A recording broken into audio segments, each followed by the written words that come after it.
Alrighty, today I will be going through your new 2016 Forest River Vengeance. We're going to start up front with the batteries and propane. Your batteries for the unit located right here.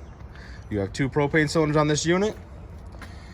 You have a regulator that will turn red if the tank that this arrow is pointing at is out of propane. Then it will automatically draw from the other tank if the valve is open on the tank. But I do recommend coming out and flipping this over so that you're aware that you are out of propane. You do have an electric tongue jack with a light. This is a functioning light, electric tongue jack. Extend and retract. Your 7-way for your trailer lights. Your safety chains. Your emergency breakaway cable here for electronic brakes. It appears you have an extra storage area here for some outdoor storage. Now onto this side. The first thing we have here is compartment access to the storage area underneath the front of the unit here. That blue hose inside here is for your exterior shower, which we'll get to in a minute. It's just stored in there for easy access. So now we'll move down to the side here. Before we get to the water heater there, we're gonna see here is your sewage outlet. On the right side here, you have a gray handle, which is for your gray tank or galley tank. And then the black handle is for your black tank or sewage. It's labeled right above it here. This here is your exterior docking station where you will find your exterior shower located here, your black tank flush located here, and your freshwater and city water inlets. Also, tank fill is located with the flip of this valve.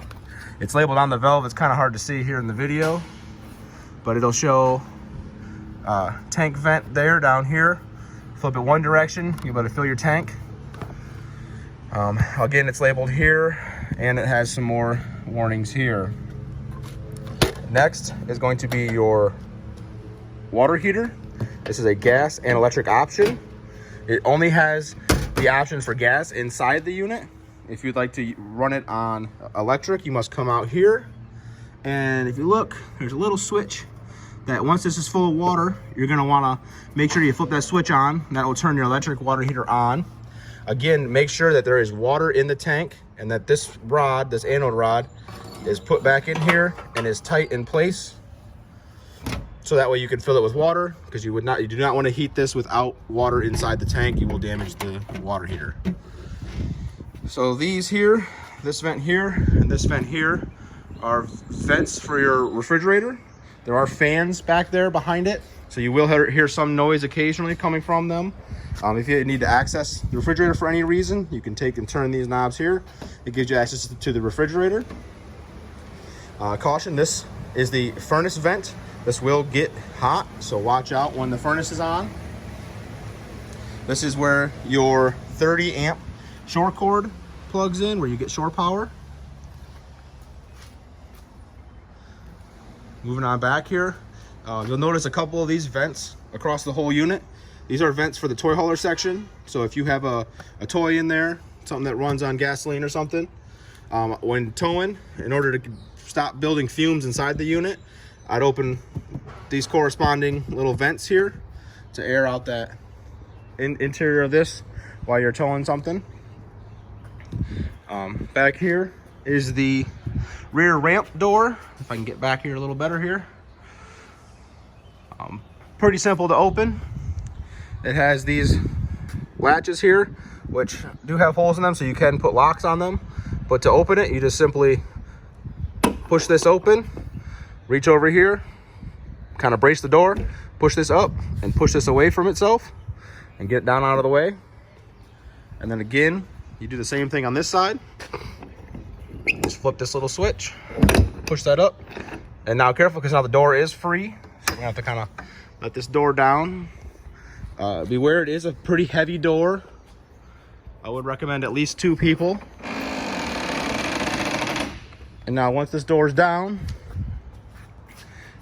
you can either detach this cable here on both sides, this one here and this one over here. And now that turns this deck into a ramp. You also have these mounts here there in the back on both sides, and over here for the patio screen that can be set up and assembled quite simply. It just pins in place with these pins here, and it goes corresponding to these holes here on each one of these. It seems a little more complicated. It's pretty simple. All right, so now we're gonna move over to this side of the unit. You have your exterior speakers on this side. You have an exterior 110 outlet. You have an exterior cable hook up here if you like to move your TV outside. And then all the way down to the front here, you have the other access to this storage compartment here, which same from the other side. This tool you see right here is for your tongue jack. In case you are stuck somewhere and the batteries are dead, you need to get that jack up or down. There's a little cap on the top of the jack you pull off. Use this thing and crank her down or up, whatever you need to do. This unit also is equipped or is pre-wired for a solar panel. So if you'd ever like to install a solar panel to trickle charge those batteries for you, you already have a pre-wired here, so should make installation a little simpler.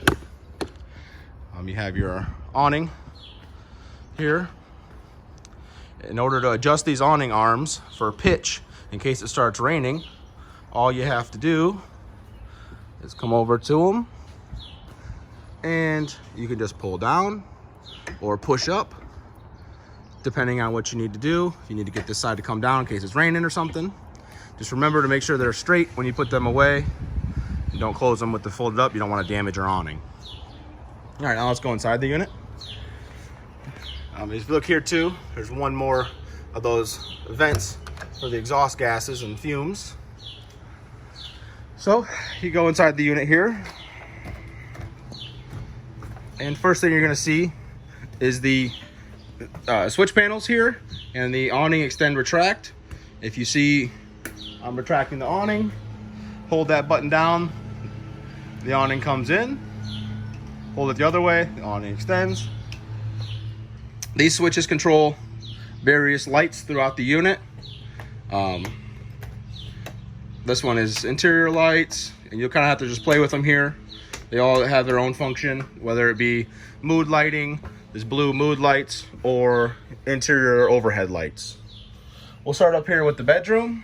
When you walk down the hallway here, you got a coat rack, and then you got to the master bedroom here. So inside here, again, you have another switch for lights. You have a TV in here. You have an emergency exit window. In order to function this emergency exit window, all you have to do is push this tab forward, pull this out, and push that window open. And then once you push it open, you bring it back and close, pull this tab down. Sorry, it's kind of hard with one hand. Pull that tab down, and you can easily exit this window in an emergency. You have all kinds of closet space here for clothing, some overhead space up here, 3 different separate cabinets. Now, we're gonna, right here, right outside the bedroom, between the bathroom and the bedroom here, is your controls for your AC and your furnace. It's simple push of the on button. You can kind of navigate this menu here. Pretty self-explanatory. You want it a little cooler, temperature up, temperature down here. Again, there's always a slight delay, whether it's your AC turning on or your furnace turning on. So be patient, it will turn on. Next, we're gonna go into the bathroom.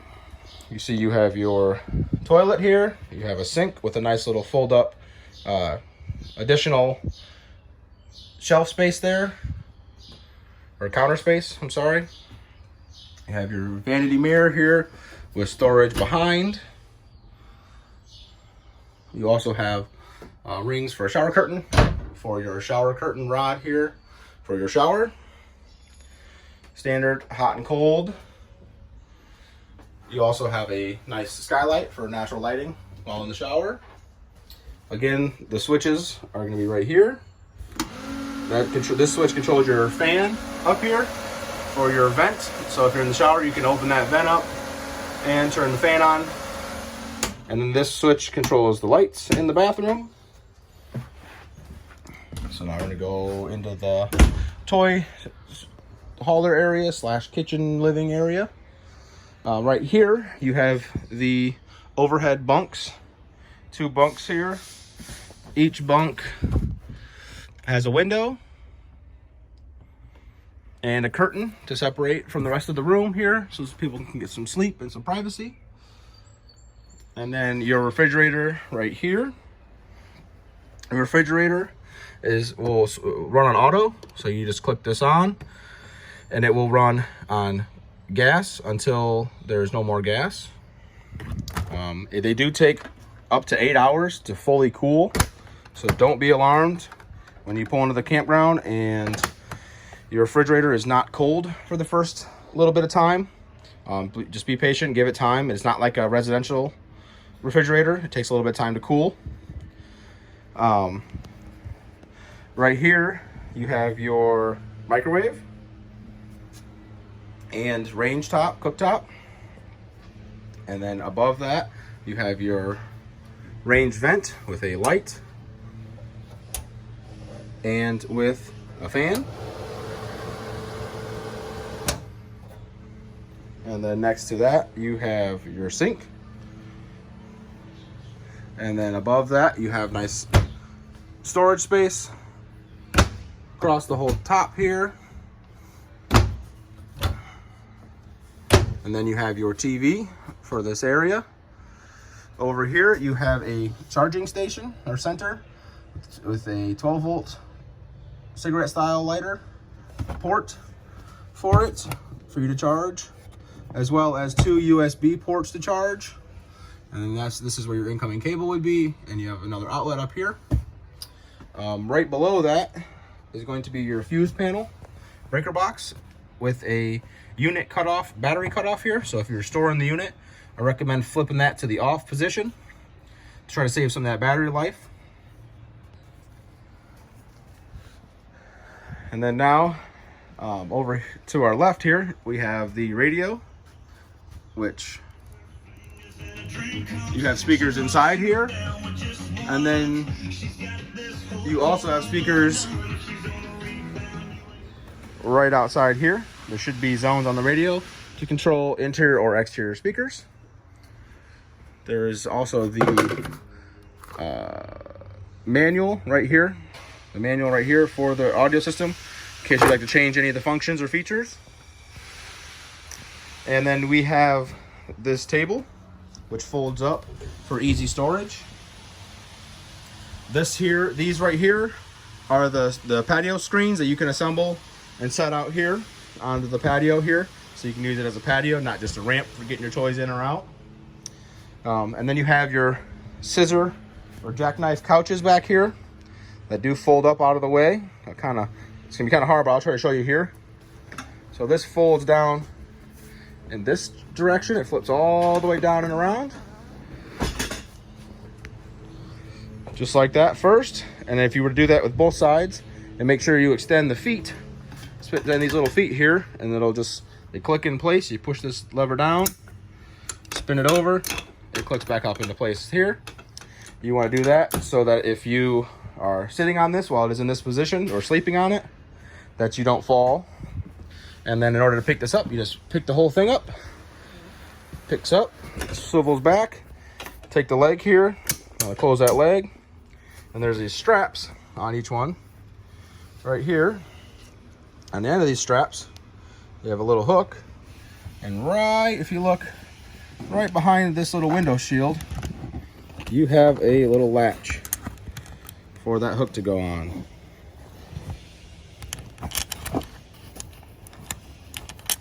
Bear with me here, it's a little tight.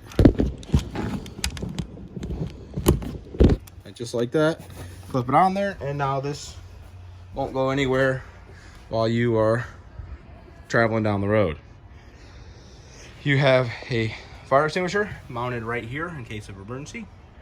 And you also have some D-rings in the floor for all your towing storage needs. And you also have another outlet here and another fire extinguisher here. And then this over here is your LP detector.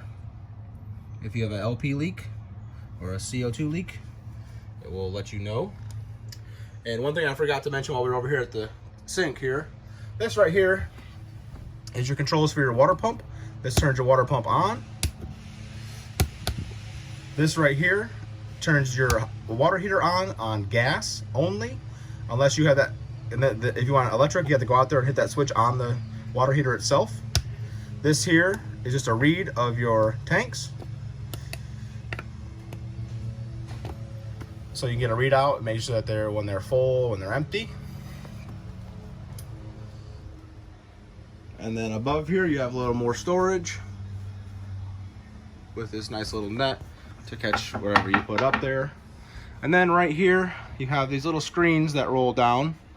I'm not gonna unroll them. They're pretty self-explanatory. There's a zipper in the middle right here. And once you fold this down, it's so that you can leave this door down and this patio set up without being completely exposed to the elements.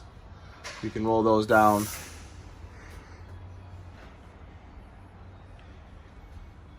But I believe that's it. So I hope you guys enjoy your new 2016 Forest River Vengeance.